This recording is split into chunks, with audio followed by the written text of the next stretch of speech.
జై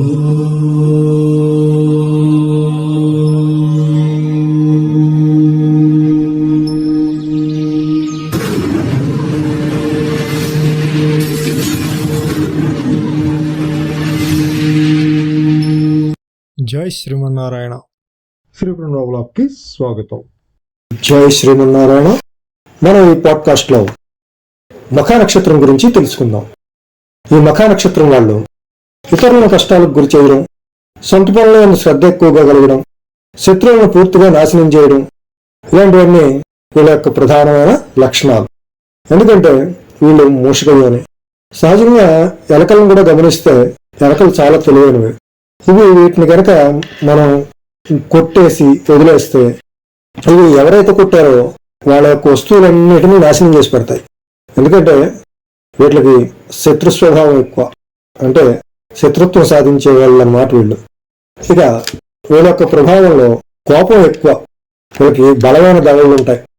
అలాగే మధురమైన వాక్కు, గురువులందు మహాత్ములందు భక్తిభావం ఉంటుంది, కానీ వాళ్ళతో కూడా తగులు పడుతూ ఉంటారు. తండ్రిని మించిన తనయుడిగా పేరు పొందేవాళ్ళు, తేజవంతులు, దైవభక్తి కలిగిన వాళ్ళు, ఉపాసనా శక్తి, ఆకర్షణ, కళాభిరుచి, నేర్పుగా పనులు చెక్కు పెట్టుకోగల తెలివితేటలు, ఇవన్నీ కూడా వీళ్ళ సొత్తు. ఈ నక్షత్రానికి గల ప్రత్యేకత ఏంటంటే పాండవ మధ్యముడు అంటే అర్జునుడు ఈ యొక్క నక్షత్రంలో పుట్టాడని చెప్తారు.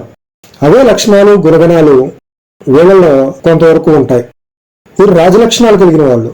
స్నేహితులు, బంధువులు, సన్నిహితులు ఇలా ఎవరైనా సరే వాళ్ళగా ఉందాగా ఉండాలని ఆలోచించే స్వభావం. లేఖిగా ప్రవర్తించే వారితో ఎవరితోటైనా సరే దూరంగానే వ్యవహరిస్తారు.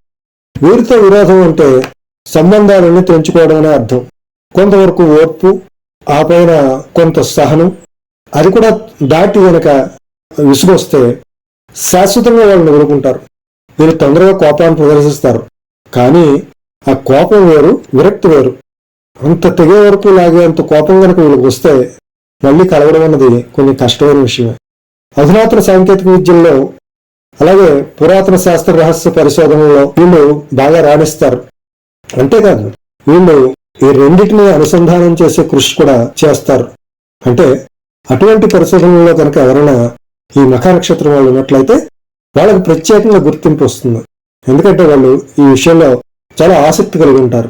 దానివల్ల వీళ్ళు చాలా శ్రద్ధగా పనిచేయడం జరుగుతుంది. అంటే పురాతనమైన వాటికి అధునాతనమైన మార్పులు అనమాట. అనుసంధానం చేస్తారు లేదా తర్జుమా చేస్తారు. అలా ఏదైనా సరే ఒకదాన్ని అధునాతనంగా మార్చడంలోనూ లేదా అధునాతనమైన విధానానికి దానికి ఉన్న సంబంధాన్ని తెలియజేయడంలోనూ ఏదైనా అవకాశం ఉందేమో ప్రయత్నం చేయడంలో వీళ్ళు దిట్టలు. వాళ్ళు మాటంటూ ఇస్తే వెనకాడడం అంటూ చేయరు. ఎవరి వద్ద కూడా అతి వినయం చూపినవారు. అలా అయిన సందర్భంలో కనుకనే కొన్ని సందర్భాల్లో నష్టం కలిగింది. అప్పుడప్పుడు గర్వాన్ని ప్రదర్శించడం చేస్తారు, కానీ తొందరగానే ఎదుటివారి యొక్క గొప్పతనం అనుభవపూర్వకంగా తెలుసుకుంటారు. వైవాహిక జీవితం అనుకూలంగానే ఉంటుంది. గ్రహబలం కూడా కొంత తోడైతే మరింత ఆనందమయంగా ఉంటుంది. ఇక స్త్రీల విషయానికి వస్తే భర్త యందు అభిమానం, ఇంటి విషయాల్లో శ్రద్ధ, ఓర్పు, చక్కని ఇల్లాలుగా గుర్తింపు తెచ్చుకునే లక్షణాలన్నీ వీళ్ళకుంటాయి. మంచి సంతానం, కుటుంబాన్ని నడపగల సామర్థ్యం, మంచి వ్యక్తిత్వం వీళ్ళ సొంతం. చాలా విషయాల్లో అభివృద్ధి కలిగి ఉంటారు. ధనం సంపాదించగలిగిన వారు, గౌరవించదగిన వాళ్ళు, సుఖ సౌఖ్యాలు ఉన్నవారు ఈ నక్షత్రానికి చెందిన స్త్రీలు. ఇందులో మళ్ళీ పాద విభజన చేస్తే మొదటి పాదంలో పుట్టిన వాళ్ళు కొంచెం ఎర్రని శరీరం కలిగి ఉంటారు. అలాగే కళ్ళు కూడా కొంత ఎర్రగా ఉంటాయి. తండ్రి యందు భక్తి ప్రవృత్తులు ఉంటాయి, అంటే గౌరవ మర్యాదలు ఇటువంటివన్నీ కూడా తండ్రి యందు ప్రదర్శిస్తారు. హుషారుగా ఉంటారు, మహాభోగాలను అనుభవిస్తారు. ఇక రెండవ పాదంలో పుట్టిన వాళ్ళు కొంత చూపు మందగించి ఉంటారు. కోపం ఎక్కువ. ఒక కన్ను మాత్రమే ఉపయోగంగా కలుగుతుంది. అంటే ఇది ఎలా ఉంటుందంటే ఒక కన్ను చక్కగా స్పష్టంగా ఉంటే మరో కన్ను దానికి తగినట్టుగా కాక కొంత లోపభూయిష్టంగా ఉంటుంది. కొందరికైతే కొంచెం ఎక్కువగానే డ్యామేజ్ ఉండొచ్చు, కానీ ఒక కన్ను మాత్రం చాలా చక్కగా ఉంటుంది. చెవి రోగంతో బాధపడతారు, ధనం ఎక్కువగా ఖర్చు పెడతారు. వీళ్ళకి ఎన్ని బాధలున్నా మనసును మాత్రం చక్కగా ఆనందంగా ఉంచుకోవడానికే ప్రయత్నం చేస్తారు. ఇక మూడో పాదంలో పుట్టిన వాళ్ళు నైపుణ్యాన్ని ప్రదర్శిస్తారు. చెప్పుకున్నాగా ఇంతకుముందు అటువంటి స్కిల్ ఏరియాలో కొంచెం ఎక్కువగా అధికంగా ఉంటుందన్నమాట. ఎప్పుడు అనారోగ్యంతో బాధపడతారు, మృదువుగా శాంతంగా మాట్లాడతారు, పెద్ద ప్రయత్నాలు చేస్తూ ఉంటారు.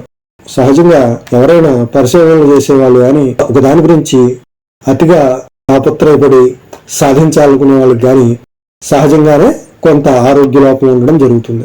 కనుక ఈ విషయంలో కొంచెం శ్రద్ధ తీసుకోవడం మంచిది. ఇది 4వ పాదంలో స్త్రీల యందు ప్రేమాభిమానాలు ఎక్కువగా ఉంటాయి. వాళ్ళ మీద ఎక్కువ చూపిస్తారు కూడా ప్రేమాభిమానాలు. సంతోషం కలిగించేలా మాట్లాడడం, ఇవన్నీ కూడా వీళ్ళ యొక్క లక్షణాలు. దంతరోగం వల్ల బాధపడడం జరుగుతుంది. అంటే పళ్ళకు సంబంధించిన విషయంలో చాలా జాగ్రత్తలు తీసుకోవాలన్నమాట. ఇది మఖా నక్షత్రం వారి గురించి టూకీగా. మనం మళ్ళీ పుబ్బా నక్షత్రంలో కలుసుకుందాం. జై శ్రీమన్నారాయణ.